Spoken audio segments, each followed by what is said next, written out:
5 seconds.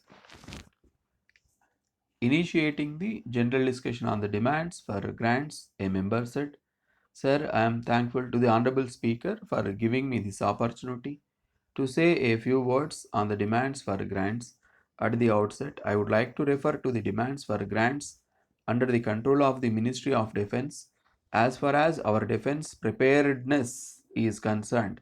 There are some basic needs or other aspects which should be considered seriously by the government.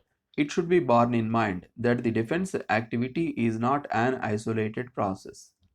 It has to be accompanied by a sound economy, a strong industrial base, and good international relations, as also the capability to cope with modern technology.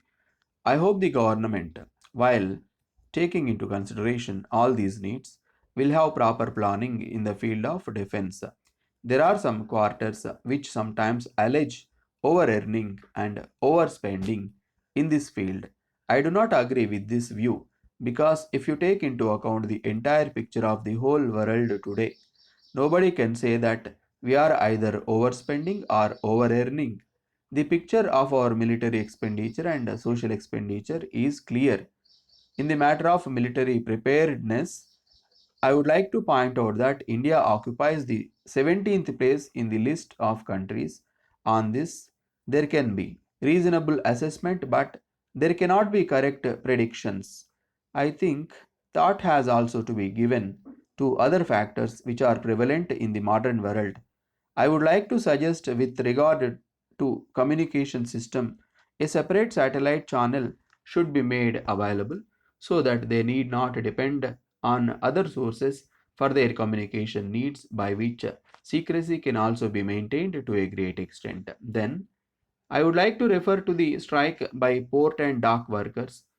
In reality, it is the creation of the government in this connection. I would like to bring to the notice of the government that if the government had taken proper steps to settle the issues to agree with the demands raised by the Port Federation representatives, this could have been solved to a considerable extent. Many discussions had taken place between the two parties, but nothing fruitful came out of that. Subsequently, the officials of the ministry intervened and many rounds of talks and had also taken place. I am sorry to state that all of them did not bear fruit. Sir, there is background for the demands put forward by the workers working in the ports and docks in our country.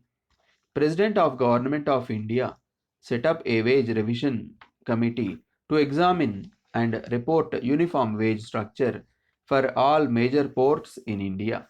The committee submitted the report after 2 years. On the basis of that report, the Government of India entered into an agreement with the Federation. Under this agreement, a measure of uniformity in the wages and allowances of port and dock workers of India was achieved. But the Government of India did not honor the commitment. This was the beginning of sliding down of the wage level of the workers. I regret to point out that till then the government was blatantly ignoring the agreement with the workers. The government maneuvered, and so the agreement got extended to 6 years instead of earlier 5 years. In this connection, I would like to point out that the extension of the agreement to 6 years affected in eroding the legitimate income due to the workers. The dock workers are the most disciplined class in this country.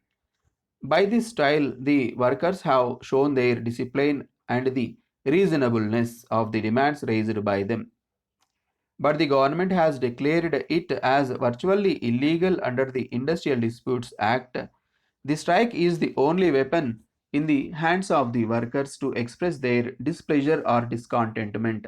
In order to have industrial peace in the country, I would suggest the government to come forward with an open heart for the talks with the representatives of the federations, especially with a liberal mentality, so that the issues can be settled and the losses can be avoided to a great extent.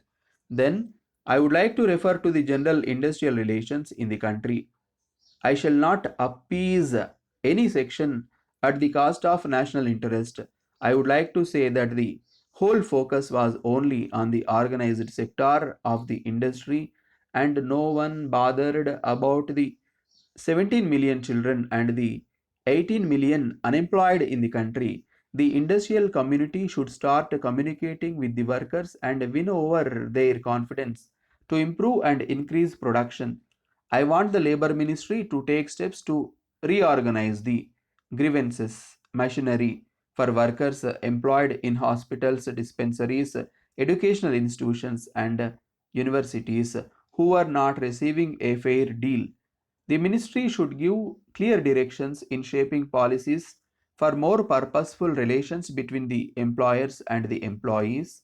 It should be evolved in such a way that it became the vehicle of change, a change from conflict to that of collaborative efforts. I may also point out that proliferation of trade unions had prevented the emergence of creative forces for nation building. Then, among the unorganized labor, there is the single largest section which is now employed in the various branches of house construction in the rural areas and cities. Now, I would like to inform the Honorable Minister that serious attention should be paid to them so that these people can be brought under some kind of an effective protective regulation. Special attention would have to be given by the Labor Ministry with the cooperation of the labor ministries at the state level so that they can make a beginning in protecting this group.